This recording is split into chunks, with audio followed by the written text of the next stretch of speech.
नमस्कार, आपके साथ मैं हूं ऋतिक सविता। स्वागत है आपका SPN 9 न्यूज के इस खास प्रोग्राम में। और प्रोग्राम की शुरुआत करेंगे विनेश फोगाट को लेकर, वही महिला खिलाड़ी जिसने अंतर्राष्ट्रीय स्तर पर हमारे देश का नाम रोशन किया।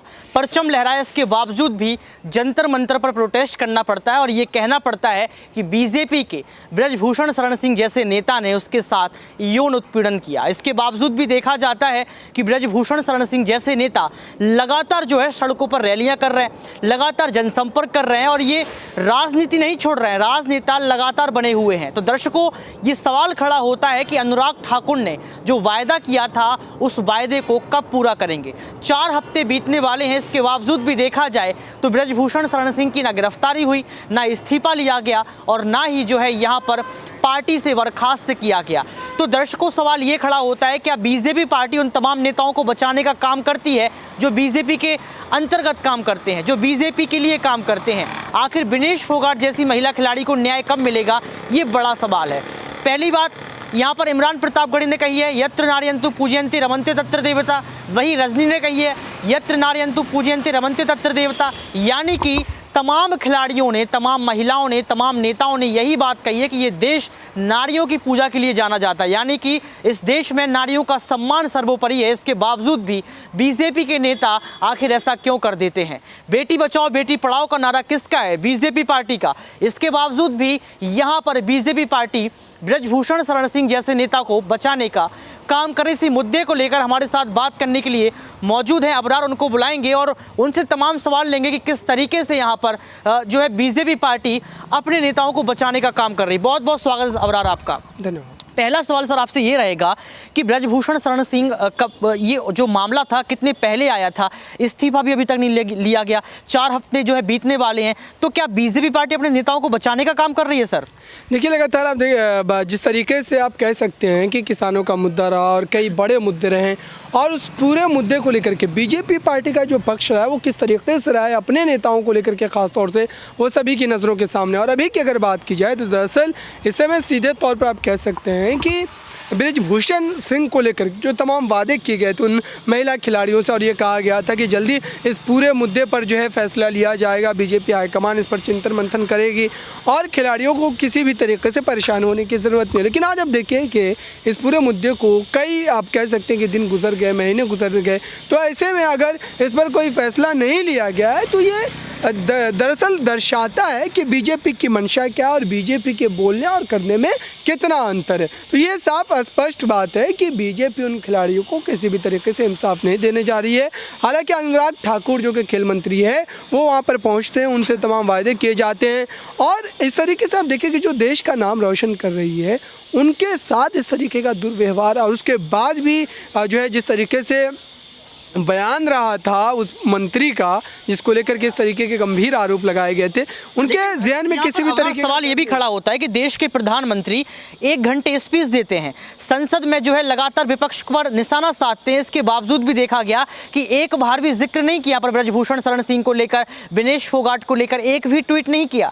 और जब वही महिला खिलाड़ी सामने मेडल लेकर आती है, देश का सर्वोच्च जो है यहाँ पर देखा जाए परचम लहराती है, तो लगातार ट्वीट करते हैं, मिलने के लिए जाते हैं, लेकिन जब उसके साथ गलत होता है तो सामने नहीं आते हैं। देखिए, एक तरीके से आप समझ सकते हैं कि प्रधानमंत्री नरेंद्र मोदी हर उस जो है फोटो सेशन का हिस्सा बनते हैं जहां पर कहीं ना कहीं राजनीतिक रूप से उनको लाभ मिलने वाला होता है। जाहिर सी बात है कि अभी अगर देखा जाए तो उन खिलाड़ियों के साथ वो नज़र इसलिए भी नहीं आ रहे हैं क्योंकि जो एक वोट बैंक की पॉलिटिक्स होती है, आप उसको समझिए। दरअसल जिस तरीके से ब्रजभूषण सिंह का वोट बैंक है और काफ़ी बड़ा वोट बैंक है उत्तर प्रदेश की सियासत में, आप कह सकते हैं कि कहीं ना कहीं बीजेपी लोकसभा चुनाव को मद्देनज़र रखते हुए लगातार कई ऐसे कदम भी उठा रही है कि वहाँ पर फिर से उसी जो है मार्जिन को दोहराया जा सके, फिर से उसी संख्या में जीत जो है सीटों के लिहाज से जो है देखने को मिल सके। तो ये तमाम ऐसे बड़े फैक्टर हैं जिसको लेकर के आप कह सकते हैं कि यहाँ पर प्रधानमंत्री नरेंद्र मोदी की खामोशी देखने को मिल रही है। अबरार, सवाल ये उठता है कि 2024 का लोकसभा चुनाव नज़दीक है, इसके साथ देखा जाए तो अडानी और मोदी का मुद्दा जो रिलेशन है वो सामने आता है।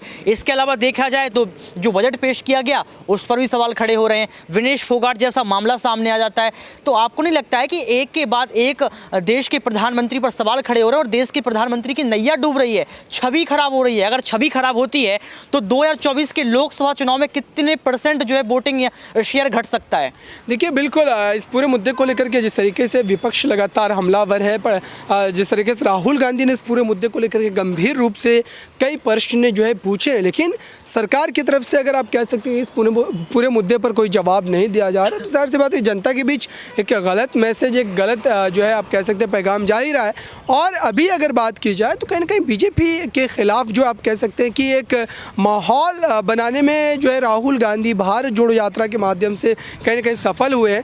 और दरअसल इस बड़े मुद्दे को लेकर के खासतौर अगर प्रधानमंत्री नरेंद्र मोदी इस तरीके की बातें करते हैं कि दरअसल अडानी के साथ उनका कोई रिश्ता नहीं है, तो अब देखिए कि जब वो लगभग जो है गुजरात के जब वो मुख्यमंत्री थे उस समय जिस तरीके से दोस्ती याराना की तमाम तस्वीरों को लेकर के राहुल गांधी ने उन पर हमला बोला, संसद में खड़े होकर के उन्होंने फोटो तक दिखाया, और उसके बावजूद भी अगर उनकी खामोशी, उनकी चुप्पी नजर आ रही है तो ये बिल्कुल सही बात है। विपक्ष मजबूत हो रहा है, सबसे बेहतरीन बात है, लेकिन बड़ा सवाल ये है कि विनेश फोगाट जैसी ऐसी कई सारी महिला खिलाड़ी हैं और इसके साथ देखा जाए तो हमारे देश को संस्कार और संस्कृति के लिए जाना जाता है। यहाँ पर नारियों की पूजा की जाती है, बेटी बचाओ बेटी पढ़ाओ का नारा दिया जाता है, इसके बावजूद भी न्याय नहीं मिलता है, तो क्या विनेश फोगाट को न्याय मिलेगा? ये सबसे बड़ा सवाल है। लगातार विपक्ष इस पर निशाना साध रहा है, लेकिन देखा जाए तो देश के प्रधानमंत्री नरेंद्र मोदी चुप्पी नहीं तोड़ रहे हैं। तो क्या ये डर है या फिर बीजेपी की पार्टी के नेता अगर गलती करेंगे तो बचाया जाएगा? आप इसको कैसे देखते हैं सिनेरियो को? हर मोर्चे पर आप जहां भी देखिए बीजेपी के कोई भी बड़े नेता अगर इस तरीके के स्कैंडल में मुलविस पाए जाते हैं,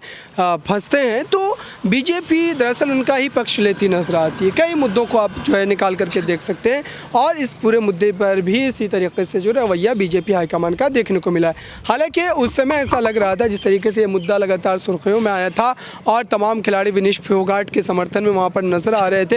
हालांकि आप देखिए कि एक चेहरे की बात नहीं, यहाँ पर कई ऐसे बड़े चेहरे हैं जो देश का नाम रोशन जो है इंटरनेशनल जो है लेवल पर किया है, तो जाहिर सी बात है कि ये एक गंभीर विषय है। आप सोचिए कि पूरा का पूरा जो है खिलाड़ियों का एक बड़ा वर्ग जो है अगर इस पूरे मुद्दे को लेकर के यहाँ पर उस जो है मंत्री के खिलाफ प्रदर्शन कर रहा है, उस जो आप कह सकते हैं कि संस्था के अध्यक्ष के खिलाफ प्रदर्शन कर रहा है, तो जाहिर सी बात है कि ये गंभीर विषय है और इस पूरे मुद्दे को कहीं ना कहीं गंभीरता से लेने की भी ज़रूरत है। लेकिन ये जो कहानियाँ और आप कह सकते हैं कथनी में जो करने और कथनी में जो फ़र्क है, ये दरअसल दर्शाता है कि बीजेपी की ये जो दोहरी पॉलिसी है ये कहीं ना कहीं यहाँ पर उनकी सत्ता के लिए ख़तरनाक साबित हो सकती है और ये विपक्ष के लिए एक बड़ा मौका है अपनी सत्ता में दोबारा वापसी करने। बहुत बहुत शुक्रिया। देखिए वक्त रहता है, लेकिन वक्त के साथ अगर बीजेपी सरकार विनेश फोगाट जैसी महिला खिलाड़ी को न्याय दे देती है, वक्त के साथ विनेश फोगाट जैसी महिला खिलाड़ी को न्याय मिल जाता है, तो कहीं ना कहीं बेटी बचाओ बेटी पढ़ाओ का नारा सार्थक सिद्ध हो जाएगा। आपको ये समझना पड़ेगा, आपको ये जानना पड़ेगा कि ब्रजभूषण शरण सिंह के साथ ऐसे तमाम नेता बीजेपी पार्टी में मौजूद हैं जो लगातार राजनीति कर रहे हैं, लेकिन तमाम कार्यों में जो है वो सम्मिलित रहे हैं। यहाँ पर मैं जिक्र करना चाहता हूँ मनोज मित्तल का, जो झावला केस से जुड़े हुए हैं, लेकिन कोई भी काला चिट्ठा नहीं खोला गया। मैं जिक्र करना चाहता हूं अजय मिश्रा टैनी, आशीष मिश्रा टैनी का। मैं जिक्र करना चाहता हूं यहां पर श्रीकांत त्यागी जैसे विधायक का, लेकिन इन पर कोई कार्रवाई नहीं की जाती है। क्यों? क्योंकि ये नेता हैं, क्योंकि सत्ता पक्ष की पार्टी है, बीजेपी की सरकार है। तो सबसे बड़ा सवाल ये उठता है दर्शकों कि विनेश फोगाट जिसने भारत का परचम लहराया है, क्या उसको न्याय मिलेगा? क्या यहाँ पर अनुराग ठाकुर ने जो वायदा किया है उस वायदे को निभाने के लिए आगे आएंगे? क्या ये जो बीजेपी पार्टी ने नारा दिया है उसको सार्थक सिद्ध करेंगे? लेकिन कोर्ट तक ये मामला पहुंच चुका है, कोर्ट क्या फैसला सुनाएगा, क्या कुछ होगा, ये आप तक पहुंचाते रहेंगे। आज के इस खास प्रोग्राम में बस इतना ही। देखते रहिए SPN9 न्यूज़।